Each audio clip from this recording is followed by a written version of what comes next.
Recording is on. ठीक है, सब लोग म्यूट कर लें अपने आप को, सो दैट आप अच्छे से समझ पाएंगे, क्योंकि फिर मैं अगर म्यूट करूंगा अच्छा नहीं लगता। ठीक है, अब मैं आपको बताता हूं। Good evening to everyone. आज का हमारा जो डेमो है वो जो है D1, जो हमारा बेसिक फाउंडेशन कोर्स होता है ना, उससे नेक्स्ट होता है D2, D9 और D10। ठीक है, इसको दशमांशा कहते हैं, ये नवमांशा है, इसको होरा, ये धन से रिलेटेड होता है। ये आपका जो होता है सभी फैक्टर से रिलेटेड होता है। मैरिज के लिए इंपॉर्टेंट नहीं होता D9 फॉर ऑल फैक्टर्स, सभी विषयों से जुड़ा हुआ D9 होता है। D10 जो है हमारा D1 के अंदर जो 10th हाउस है उसका जो है एक ब्रॉड रूप यानी विस्तार वाला रूप होता है D10। क्लियर हो गया? पहले 3 हेडिंग क्लियर होनी चाहिए। अब आपको अच्छी चीज बता देते हैं। मान लीजिए D1 है, ये D9 है। ठीक है, अब होता क्या है कि D1 का लगना लॉर्ड D9 का लगना लॉर्ड, अगर दोनों स्ट्रांग है तो जीवन सुख में बीतेगा, कम संघर्ष होगा, आपका जीवन बहुत अच्छा बीतेगा। Very clear?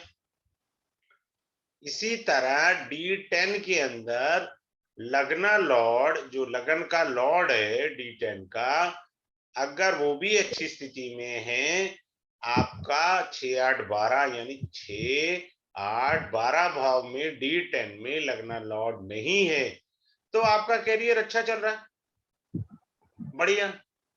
आपकी लाइफ अच्छी कैसे चल रही है? D1 का लगना लॉर्ड, D9 का लगना लॉर्ड अच्छी पोजीशन का मतलब होता है केंद्र में हो अथवा त्रिकोण में हो। त्रिकोण क्या होता है? 5वां 9वां भाव। अगर अच्छी स्थिति में है तो जीवन सुख में बीतेगा। बात क्लियर? अब अच्छे से बात समझते हैं। पहले हम D9 पर चर्चा कर लेंगे, फिर आएंगे D10 पे। ठीक है, D1 जो होता है वो हमारी बॉडी होती है। क्या होती है? बॉडी। जो भी प्लेनेट बैठे हैं वो बॉडी स्वरूप बैठे हैं।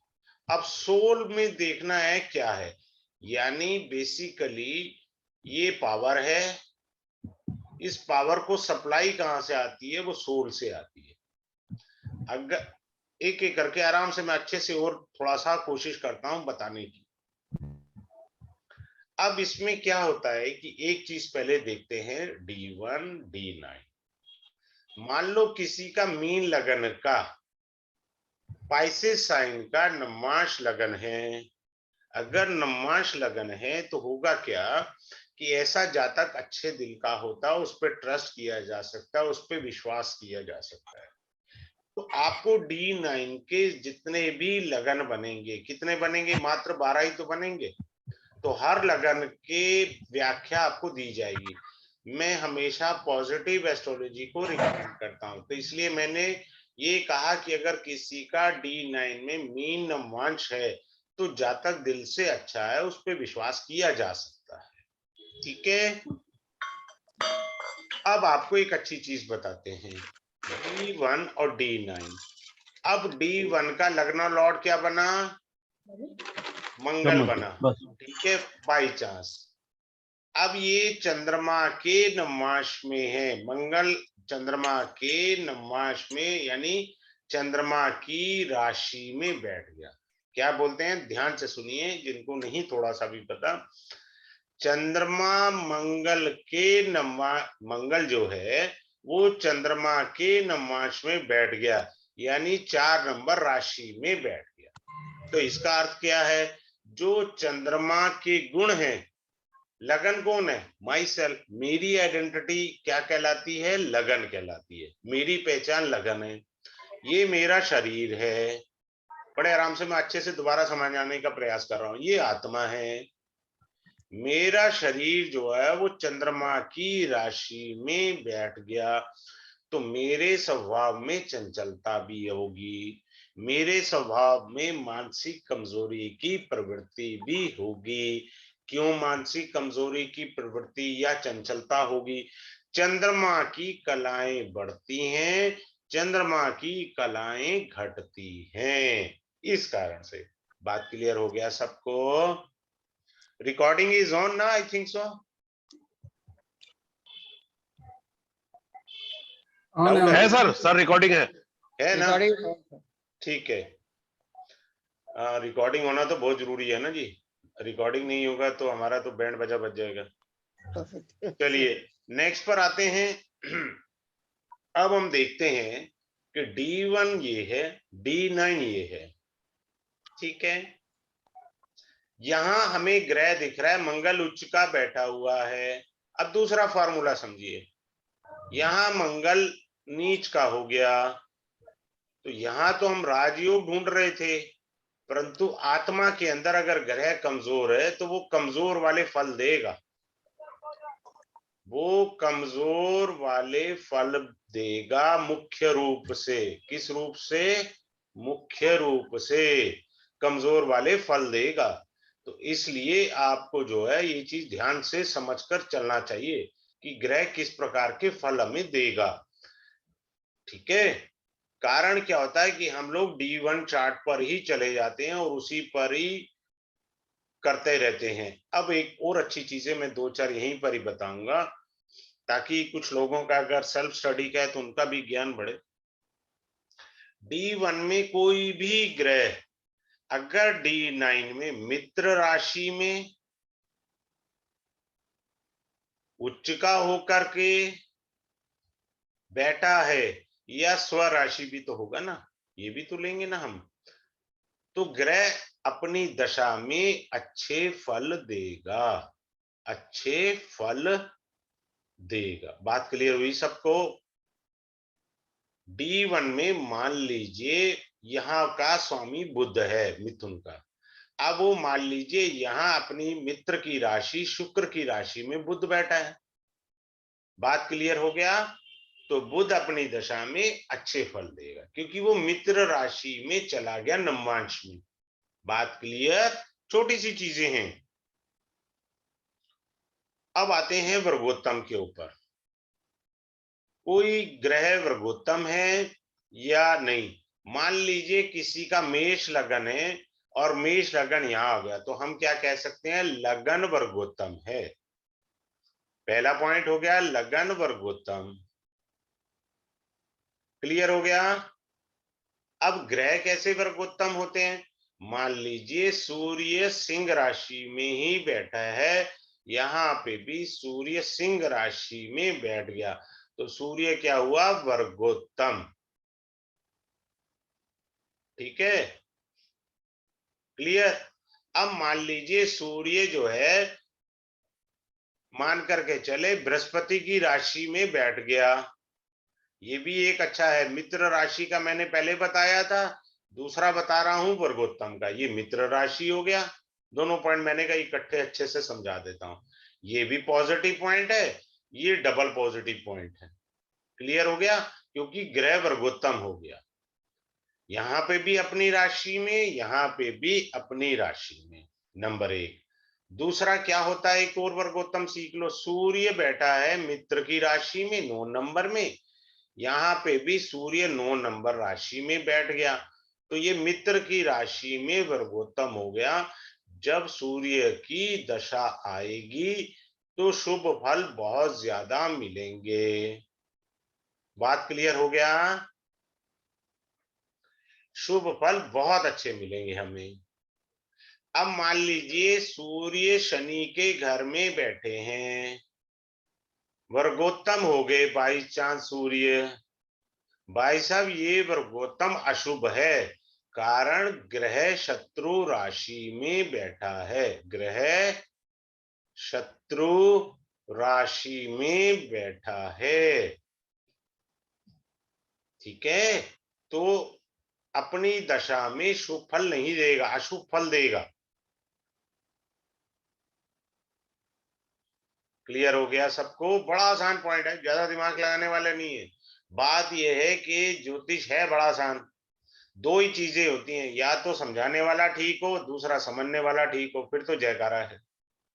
ठीक है, मैं अपनी क्लास में प्रयास करता हूं हर चीज को कम से कम 2 या 3 बार ही रिवाइज कर देता हूं, so that the person get easily. अब D1 और D9, अब D9 का कोई भी लगन लॉर्ड हो सकता है, लगन लॉर्ड। लगन लॉर्ड कहां बैठ जाए, यहां बैठ जाए लगन लॉर्ड, यहां बैठ जाए लगन लॉर्ड, यहां बैठ जाए लगन लॉर्ड, यहां बैठ जाए लगन लॉर्ड, यहां बैठ जाए। अब बिना धक्के के आराम से शादी हो जाएगी, टेंशन फ्री। टेंशन नहीं लेना भाई, तुम्हारा शादी आराम से टाइम पे हो जाएगा। क्यों परेशानी लेनी हमें? फिर से रिपीट कर रहा हूं, D9 का, 1 का नहीं कह रहा, D9 का नवांशा का लगन का स्वामी केंद्र या त्रिकोण में बैठा है तो विवाह अच्छे समय पर सही एज में आराम से हो जाएगा, विदाउट एनी रेमेडी। ठीक है, लेकिन आप पीएसी कभी नहीं भूलेंगे, position, aspect and conjunction. P से पोजीशन, पी से पोजीशन, ए से एस्पेक्ट, सी से कंजक्शन। क्लियर हो गया? ये चीज हमेशा होनी चाहिए बढ़िया तरीके से, ये मैं क्लास में अच्छे से और बताऊंगा। अब जो मैंने थोड़ी देर पहले बताया था कि सूर्य जो है वो इधर भी है वर्गोत्तम और 10 नंबर में इधर भी है, तो दशा कष्टकारी जाएगी। कोई भी ग्रह कष्टकारी, वर्गोत्तम है लेकिन कष्टकारी दशा जाएगी। मान लीजिए शुक्र जो है ये द्वितीय भाव का स्वामी है, ठीक है, और ये शत्रु राशि है इसकी चंद्रमा की, चंद्रमा के नक्षत्र सॉरी नवमांश में बैठ गया शुक्र, तो शत्रु राशि में, शत्रु राशि में बैठा ग्रह की दशा अशुभ जाएगी। सिंपल बात, सभी के लिए यूनिवर्सल रूल होना चाहिए, अलग अलग रूल नहीं पढ़ा रहा मैं। कोई भी ग्रह अपने शत्रु ग्रह के नवमांश में जाके बैठ जाएगा, यानी उसकी राशि में बैठ जाएगा, तो वो दशा पीड़ा देगी। बस इतना सा हमें सोचना और इतना सा हमें बताना। अब आते हैं कि वक्री ग्रह के ऊपर अच्छा सा बताता हूं। मान लो, एक रूल भी बता देता हूं, सूर्य कहीं पे भी बैठा हो, सूर्य से 5वें नंबर पर, 6ठे नंबर पर, 7वें 8वें पर, ये 4 पोजीशन ऐसी होती है यहां पर ग्रह वक्री हो जाते हैं। ज्यादातर 90% मैनुअल कुंडली से हम ये इंटरप्रिटेशन दे सकते हैं। बाकी आपके पास सॉफ्टवेयर तो है ही है, you can see from the software also.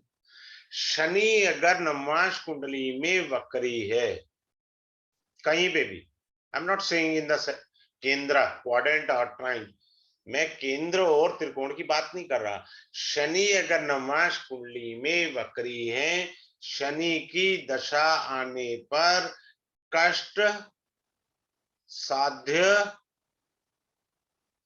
यश मिलेगा। बस पहले कष्ट मिलेगा, फिर कष्ट कम होता जाएगा, यश की ओर आप चलते चले जाएंगे, क्योंकि शनि महाराज मेहनत मांगते हैं, बिना मेहनत के कुछ भी आपको प्राप्त नहीं होगा। आप मेहनत और दिशा पर सही बढ़ रहे हैं तो कष्ट साध्य यश मिलेगा, ये चीज याद रखना, हल्के में लेना ही मत कभी भी शनि महाराज जी को। चलो, वक्री ग्रह का हो गया, शनि महाराज का जो खास था जिससे आपको समझ आ सके। अब क्या होता है कि आपको ये भी पढ़ाया जाएगा, ये तो मैं डेमो में नहीं बता सकता, कि 4th हाउस होता है आपका प्रॉपर्टी का। ये नवमांश में किस हाउस में जाके बैठ जाए कि आपकी संपत्ति हड़पने का योग तो नहीं बन गया। नंबर 1 पहला पॉइंट ये हो गया। दूसरा, यही 4th लॉर्ड, क्या मैंने बोला 4th लॉर्ड। अब एक दूसरा योग देख लो, फोर्थ लॉर्ड 6, 8, 12 में चला जाए तो स्पाउस बाहर झांकना चालू कर देता है। स्पाउस में क्या है, हस्बैंड भी हो सकता है, वाइफ भी हो सकती है। If the fourth lord sitting in the 6th, 8th or 12th house, there could be possibility that spouse could be having some affair or something like that, a friendship with other one. ठीक है, तो वो संभावना हो सकती है, confirm नहीं कर सकते। कंफर्म हमें पीएसी से करना होता है। ठीक है, अगर शनि की दृष्टि आ गई, केतु की आ गई, तो भूल जाओ, वो संबंध हो ही नहीं सकता, क्योंकि ये होने नहीं देते। शनि और केतु अलग करने के ग्रह हैं, डिटैच कर देते हैं, अलग कर देते हैं, संबंधों में बिखराव ला देते हैं, इसलिए संभावना नहीं रहेगी। इसीलिए मैं बार बार सबसे कहता हूं कि पीएसी को नहीं भूलना। पीएसी भूले तो आपकी कैलकुलेशन 16 आने गलत हो जाएगी। फिर आपको क्लास में ये भी पढ़ाया जाएगा D1 और D9 में कि क्या मुझे जीवन में जल्दी शीघ्र सफलता मिलेगी। एक शॉर्ट में बता सकते हैं, बस हमें एक कॉम्बिनेशन देखना है। बात क्लियर? प्रसिद्धि योग है क्या मेरे जीवन में? Yes, we can say. कहां से बता सकते हैं हम? नमाज कुंडली से, D9 से बता सकते हैं। फिर एक और अच्छी बात बताता हूं, किसी का भी D9 में शनि लगन में हो तो आदमी को, नॉर्मली मैं मजाक में कहता हूं, ससुराल में घी की सब्जी मिलेगी, शाही पनीर नहीं मिलेगा। लगन में नमांशा के D9 के लगन में शनि है तो ससुराल में आपको मान सम्मान कम मिलेगा। बात क्लियर हो गया? छोटी सी पॉइंट है, ये एक टेक्निक है, छोटी सी। मैंने अभी तक जहां पूछी है, कंफर्म करी है, 100% रिजल्ट आया अभी तक। हो सकता है भगवान ने कोई अपवाद भी रखा हो, तो मैं नहीं कह सकता।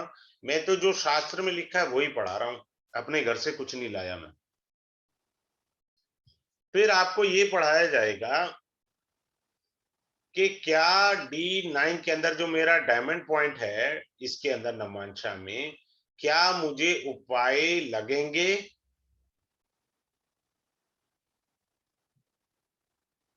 नहीं लगेंगे? देर से लगेंगे? क्या उपाय? ये पढ़ाया जाएगा इसी के अंदर, बहुत अच्छे तरीके से एक्सप्लेन कर दिया जाएगा, आप कभी भूल ही नहीं पाओगे। ठीक है, फिर आपको D1 के बाद D9 के अंदर 64वां 64th नमांश पढ़ाया जाएगा। 64th नमांश, ठीक है। फिर आपको एक टेक्निक सिखाई जाएगी D9 में, कौन सी? व्यापारी आके पूछता ना, साहब मेरी पेमेंट कब मिलेगी, कब मिलेगी मेरी पेमेंट? अर्थात उसको क्या कहते हैं? धन प्राप्ति योग। कोई बेचारा व्यापारी है, परेशान है, उसकी पेमेंट अटकी हुई है, क्या मिलने की संभावना है? हाँ, D9 में ध्यान से देखिए, आप बता सकते हैं मिलेगी कि नहीं मिलेगी। तो धन प्राप्ति के योग है या नहीं है, वो D9 में आएगा। क्लियर है? अब आते हैं हम लोग, क्या होता है कि D9 के अंदर D1 का ये जो 10th लॉर्ड है, अगर D9 में अच्छी पोजीशन पर है, अच्छी पोजीशन पर, तो आपका कैरियर जो है अच्छा जाएगा, बात खत्म। क्या दिमाग लगाना हमने? कैरियर आपका अच्छा जाएगा। ठीक है, फॉर एग्जाम्पल जैसे मान लीजिए D10 में, सॉरी D1 में 10th लॉर्ड कहीं भी बैठा है, मान करके चले कहीं पे भी बैठा है, पर D9 में वो 9th हाउस में बैठ गया 10th लॉर्ड, 9th हाउस में। ये आपकी आत्मा है, आपका भाग्य है, बहुत अच्छे रिजल्ट देगा तब। लेकिन पीएसी नहीं भूलना, ठीक है। 180 डिग्री के एक्सेस पर आ गया तब रिजल्ट बदल जाएंगे। मैं इसीलिए बार बार पीएसी बोलता हूं। पीएसी का मतलब होता है, बड़ा ध्यान सावधानी से। अब देखो एक चीज होती है, कुछ लोग माइंड कर जाते हैं, देयर आर 1000 टेक्निक्स। अगर आपका 9th लॉर्ड इज रेट्रोगेट, वक्री है D1 में, ठीक है, ये फॉरेन के अंदर देखी जाती है कुंडली, अमेरिका के या जितनी भी यूरोपियन कंट्रीज के आ जाए ना, 9th लॉर्ड जो है वक्री है। बड़ी अच्छी टेक्निक सीक्रेट रिवील कर रहा हूं, और ये गलती से राहु केतु के एक्सेस पर है। और बाई चांस ये 9th लॉर्ड यहां पे भी कहीं पे भी बैठ जाए D1 का, और फिर से राहु केतु के एक्सेस पर आया, इसका मतलब you have a step father, आपके मम्मा ने दूसरी शादी करी है। सिंपल, कोई दिमाग ही नहीं लगाना। चलिए नेक्स्ट चलते हैं, आपको अच्छी चीज बताते हैं। हम लोग क्या है कि हम लोग जो है वो मंगल और शुक्र को अशुभ ग्रह मानते हैं। एक बहुत अच्छी टेक्निक शेयर कर रहा हूं इसी डेमो में। जब आदमी इस दुनिया से रवानगी कर जाएगा, जिनका भी मंगल शुक्र है, उन्हें लोग बहुत ज्यादा याद करेंगे when they will die। इनको मृत्यु उपरांत जो है ना, लोग दिल से याद करेंगे, बाय हार्ट। बताओ, जीते जी दुनिया से गालियां पड़ेंगी इन्हें, मरणोपरांत ये योग उनको फेमस बना देगा। ये बता रहा हूं मैं, फेमस योग है, परंतु है कब है? मृत्युपरांत। जिसको जल्दी चाहिए वो ट्राई कर ले, अपना निकल ले पतली गली से, तो फेमस हो जाएगा, ऐसी कोई दिक्कत नहीं है। ठीक है, चलिए नेक्स्ट पर आते हैं, आपको बताते हैं।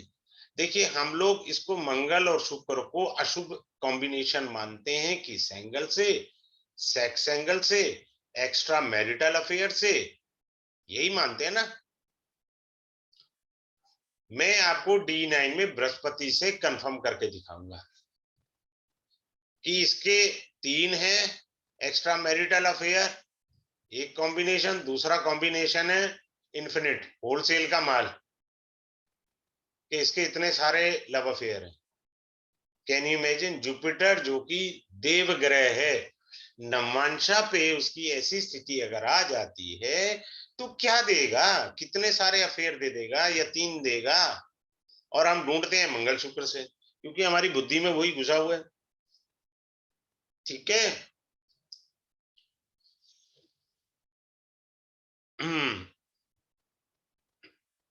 फिर आपको थोड़ा सा मैं ज्ञान कराऊंगा, यहां तो नहीं कह सकता। राहु का डिपोजिटर,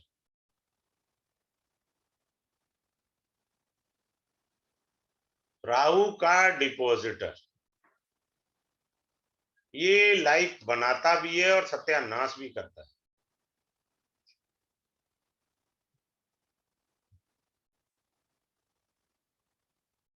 कभी भी किसी आदमी को इंटरप्रिटेशन नहीं करनी चाहिए राहु और केतु के depositor are sitting together. Don't do such a blunder. आते हैं अब हम D10 के ऊपर। D10 क्या होता है? D9 हो गया हमारा D10।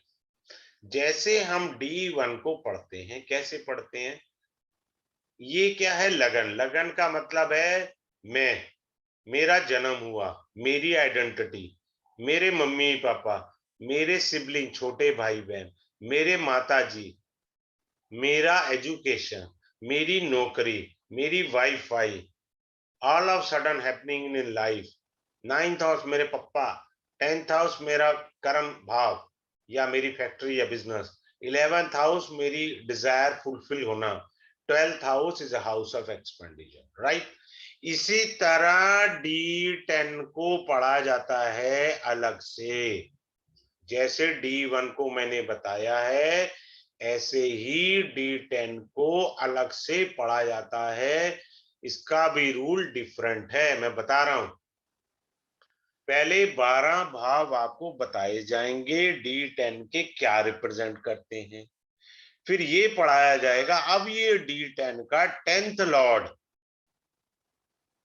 10th लॉर्ड 12 हाउसेस में क्या मीनिंग रखता है। Getting my point? पहला पॉइंट क्या हुआ? आपको 12 भाव पढ़ाए जाएंगे, 12 भाव के गुण धर्म क्या हैं, क्लियर, D10 के। फिर दूसरा पढ़ाया जाएगा कि D10 का 10th लॉर्ड 12 भाव में क्या मीनिंग है, ये दो इंपॉर्टेंट चीजें हैं। अगर किसी की ये दोनों चीजें ठीक हैं तो उसका कैरियर बहुत अच्छा है, स्मूथ चलेगा, बिना धक्के का योग है। कोई धक्का नहीं मारना पड़ेगा, बैटरी डाउन नहीं होगी, 4 आदमी बुलाने नहीं पड़ेंगे, भाई साहब गाड़ी स्टार्ट कराना। So one of the best yoga. दूसरा एक अच्छी बात बताता हूं, D10 के अंदर कोई ग्रह नीच का बैठा है 10th जगह में, तो ये आपको करोड़पति बनाने आया है, लेकिन उसके लिए क्या है, आपको जीरो होना पड़ेगा। जब तक आप अपने आप को जीरो एक्सेप्ट नहीं करोगे, रोड़पति एक्सेप्ट नहीं करोगे, ग्रह आपको करोड़पति नहीं बनने देगा। यानी कहने का अर्थ है, आप अब कोई भी नया काम या उसी काम को शुरू से स्टार्ट करना पड़ेगा, जीरो से स्टार्ट करना पड़ेगा। जैसे ही आप जीरो से स्टार्ट करेंगे, आप सक्सेस पा जाएंगे, आराम से पा जाएंगे सक्सेस। आपको आगे ले जाएगा वही नीच का ग्रह, जबकि बहुत अशुभ होता है। क्लियर हो गया सबको? कोई डाउट हो तो मेरे से अभी बाद में पूछ लेना, मैं बता दूंगा। फिर क्या है कि एक अच्छी बात मैं और आपको बताता हूं।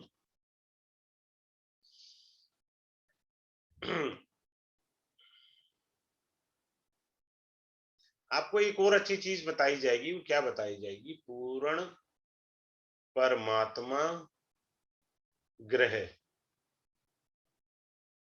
पूर्ण परमात्मा ग्रह कौन से होते हैं? सूर्य, चंद्रमा, मंगल, राहु। आपको ये सिखाया जाएगा, इनमें से कम 2 ग्रह हमें चाहिए। चाहिए किसके लिए? चाहिए बिजनेस के लिए। किसके लिए चाहिए? बिजनेस के लिए 2 पूर्ण परमात्मा ग्रह चाहिए।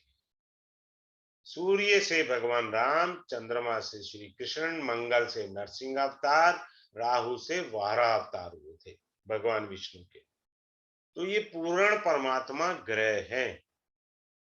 ये हमारे को एक कॉम्बिनेशन होता है, मैं वो उस क्लास में सिखाऊंगा।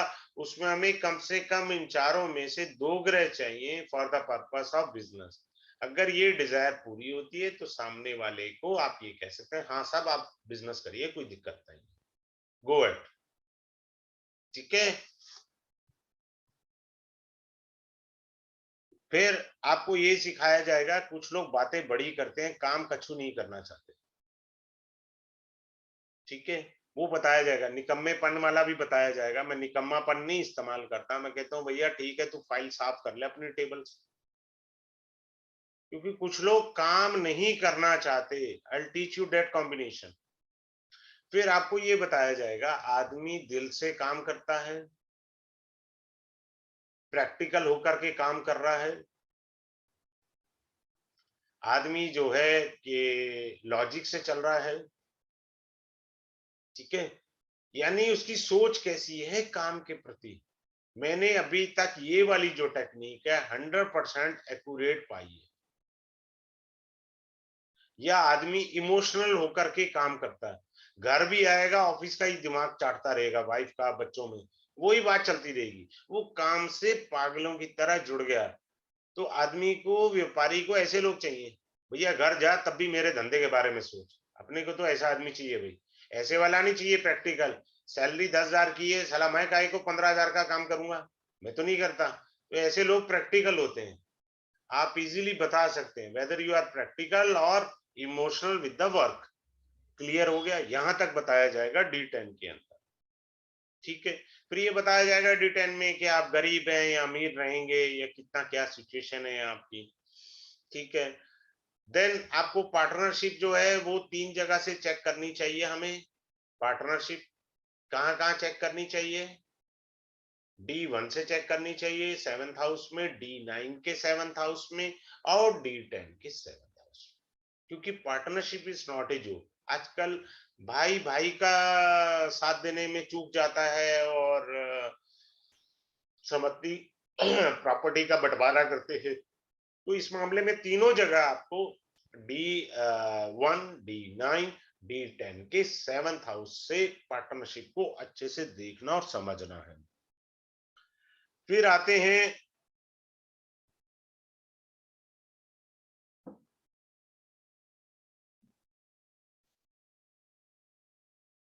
ये मकर राशि है हमारी, यहाँ दोबारा लिख रहा हूं सो दैट हाईलाइट हो।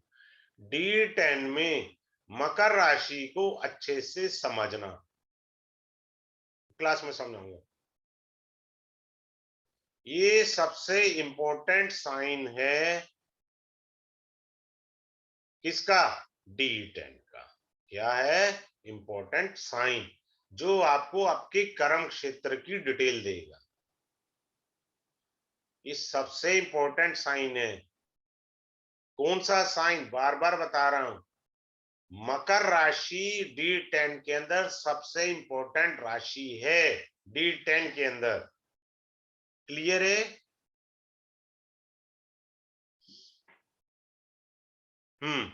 अब आते हैं हम लोग D2 के ऊपर। D2 के अंदर इसको होरा कहते हैं, होरा चार्ट। D2 में क्या होता है? होरा का अर्थ होता है धन संपत्ति। ठीक है, इसमें दो ही लगन होते हैं, या तो चंद्रमा का लगन होगा, ये चंद्रमा हो गया, तो सूर्य यहां आएगा। क्लियर? तो 9 ग्रह जो है इन्हीं 2 हाउसेस में डिवाइडेड होंगे। मान लीजिए 3 ग्रह यहां बैठे हैं तो 6 ग्रह यहां बैठे हैं। ठीक है, तो ये होता है। फिर क्या होता है? दूसरा क्या होगा? यहाँ पर 5 नंबर है, तो ये कहलाएगा सूर्य की होरा। क्या कहलाएगा? सूर्य की होरा। सूर्य की होरा कहलाएगी, तो 4 नंबर यहां आ जाएगा। ठीक, सूर्य की होरा में क्या होता है? सूर्य की होरा में कोई भी ग्रह बैठा है, मान लीजिए आपका शुक्र ग्रह सूर्य की होरा में बैठा है, शुक्र की दशा आ गई। सूर्य की होरा में कोई भी ग्रह बैठा हो, वो ग्रह मेहनत मांगेगा आपसे। बात खत्म। एक लाइन में बोल दीजिए, आपको मेहनत करना होगा, हार्ड वर्क करना होगा। चप्पल घिसने का योग बोलता हूं मैं इसको। अगर मान लीजिए चंद्रमा की हो रहा है, अब इसमें शुक्र बैठा है, easy way my dear, easy way, चप्पल नहीं घिसेगी, इजी वे। दूसरा, द पितृ विल हेल्प यू, पितृ भी आपकी हेल्प करेंगे अच्छे से, और मैं क्लास में बता दूंगा आपको। क्लियर है? तो इजी वे देगा ये। फिर आते हैं कि मेरे पास धन कितना होगा। ठीक है, जैसे मान लीजिए सूर्य की हो रहा है, यहाँ सूर्य बैठा है, ये शनि है लाभ का स्वामी, बैठ गए इसमें। क्या मेरे पास धन होगा? हाँ जी होगा ना। 11th हाउस का लॉर्ड कहाँ बैठा है? D2 यानी होरा चार्ट के लगन में। अगर इसी शनि को उठा के मैं यहां बिठा देता, क्या मेरे पास धन है? इलेपो नहीं है बाबा, 12वें घर में चला गया, नहीं है धन। लेकिन मैं अभी आपको बता देता हूं, इसी जीरो को मैं 100 कर देता हूं। सीखो अब कैसे 100 हो गया। मान लीजिए कोई आदमी दिल्ली में पैदा हुआ है, मैथ का फॉर्मूला हमेशा याद रखो, माइनस इंटू माइनस। अर्चना जैन थी मेरी क्लास में, उन्होंने कंफर्म किया था, मेरा पहली क्लास थी, वो मेरे को बड़ा अच्छा लगता था, वो कुंडली लेके बैठती थी, मेरे से आयु में काफी बड़ी थी वो। Minus into minus plus confirm करती थी। लेकिन जो मैंने अभी कहा ना, 11वें घर का स्वामी 12वें में बैठा D2 में, जीरो है आदमी, लेकिन अब ये करोड़पति बन सकता है। दिल्ली में पैदा हुआ है, लेकिन वो सेटल बॉम्बे में हो गया। अब ये वाला रूल, चूंकि वो अपना जन्म स्थान छोड़ चुका है, अब ये उसका धन वाला हिस्सा बन गया बजाय खर्चे के। समझे? माइनस इंटू माइनस प्लस, एक क्लास का विषय था, मैंने यही ले लिया। किसी को कोई डाउट हो, anyone can ask or raise a question, I'll explain the things. ठीक है? सर हम हाँ जी बोलिए D1 और विक्रांत। डी, हमारा सपोज इसमें टाइमिंग करेक्ट होना चाहिए ना, डेट ऑफ बर्थ, क्योंकि सपोज 4 मिनट का भी फर्क हो गया तो नवमांश चेंज हो जाता है। नहीं, नवमांश नहीं चेंज होता, उसके अलावा के डिग्री चेंज होती हैं। ठीक है, डिग्री चेंज होती हैं।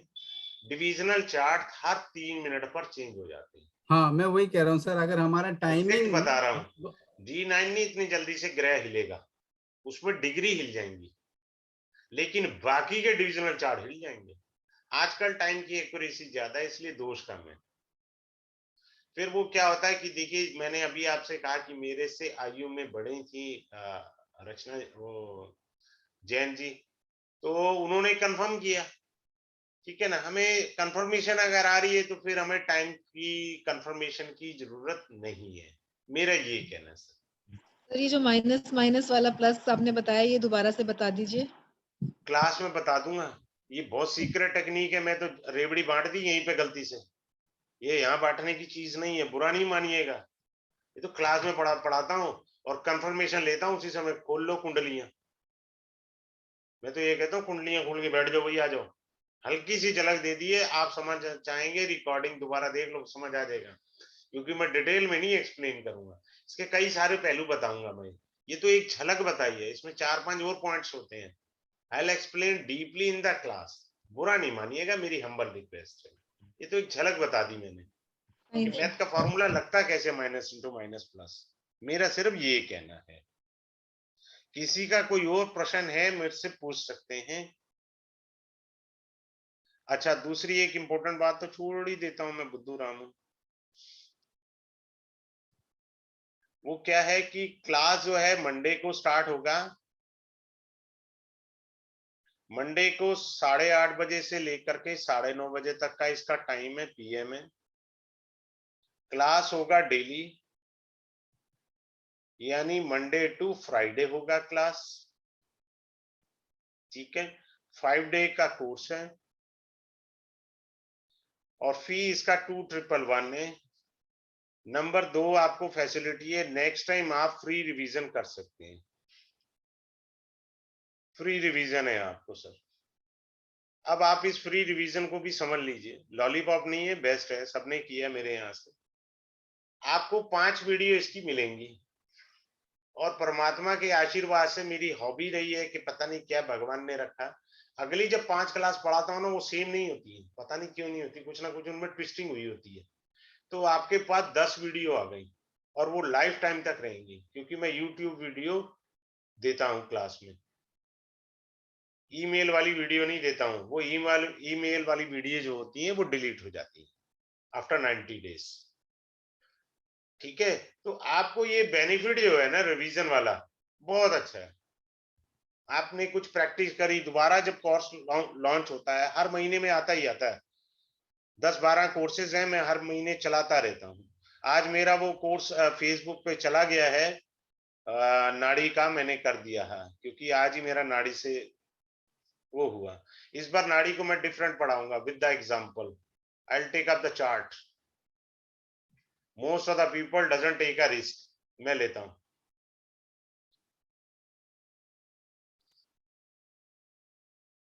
आपके नहीं, मैं समझाऊंगा चार्ट लगा करके वहां पे।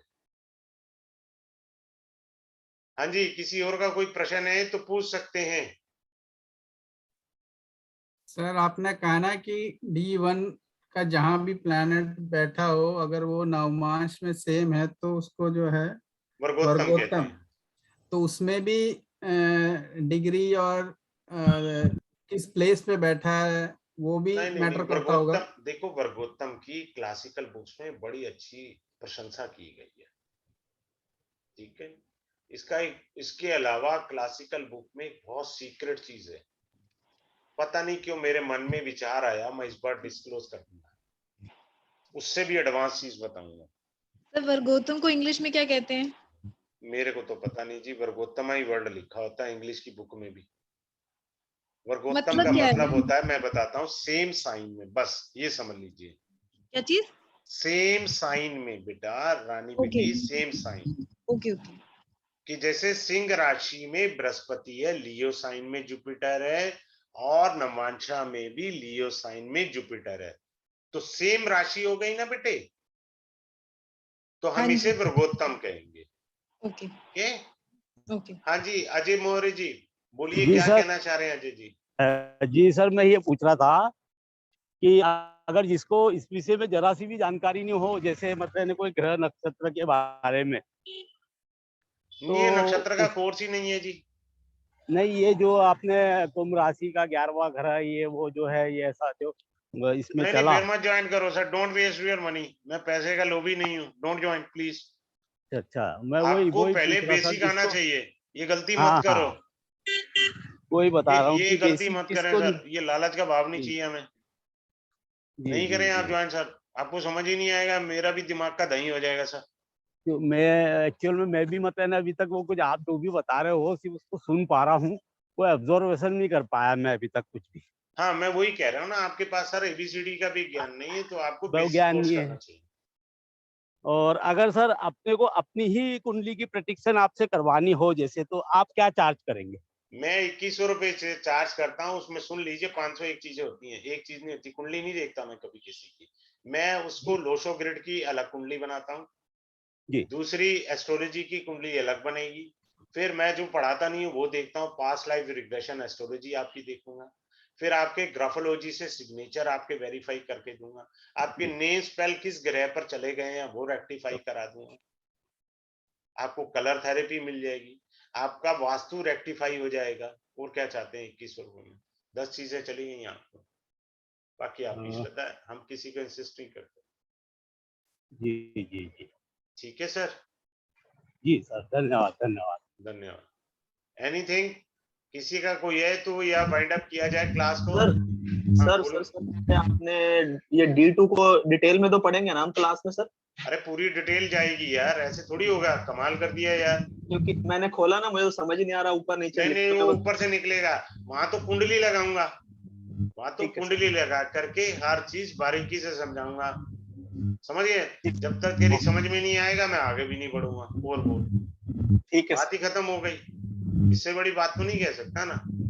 Okay okay. सर जैसे आपने कहा ना, होरा में जैसे डी डी दो ही होते हैं, D4 चंद्र और सूर्य होते हैं, तो इसमें भी सर रेमेडीज होती होंगी?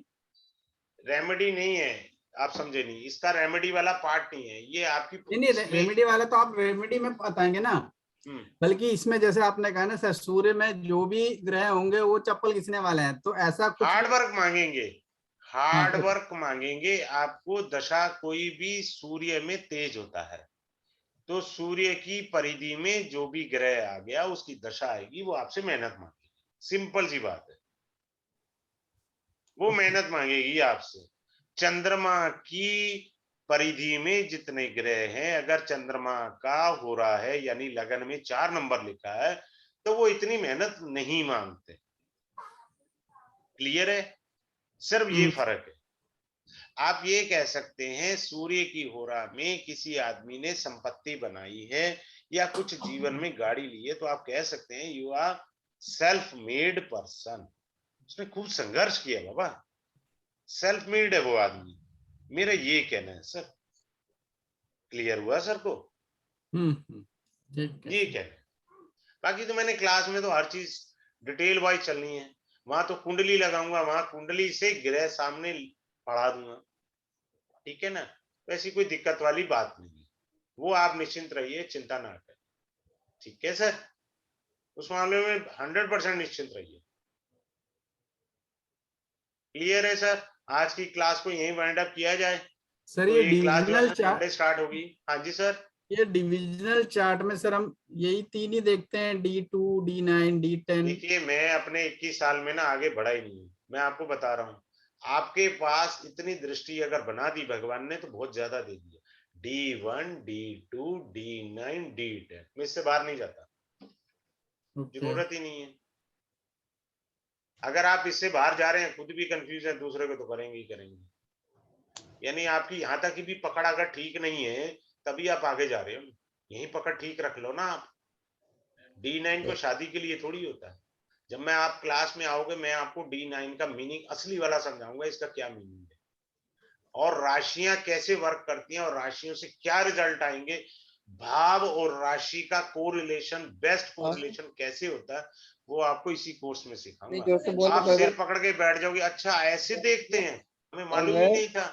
बथेरे आगे कहते हैं सर हमने तो पहली बार पता लगा कि दशा को इस तरह भी रीड किया जाता है।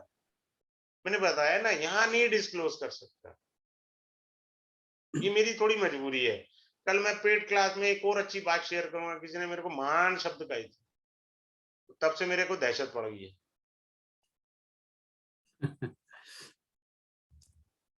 क्योंकि मैं पेड में बोल दूंगा, इसमें नहीं बोलूंगा, हो सकता है वो बुरा लगे, मेरे को तो बुरा नहीं लगता। नहीं सर, कुछ तो सीक्रेट होना ही चाहिए ना पेट में। हाँ ठीक है, have a good day, good night. तो कल से ये क्लास स्टार्ट होगी 8:30 बजे, ठीक है, और 9:30 बजे मेरी रेमेडी की क्लास है। Good night to all of you, have a good day. Thank you, Nice, sir. Good night. Thank you.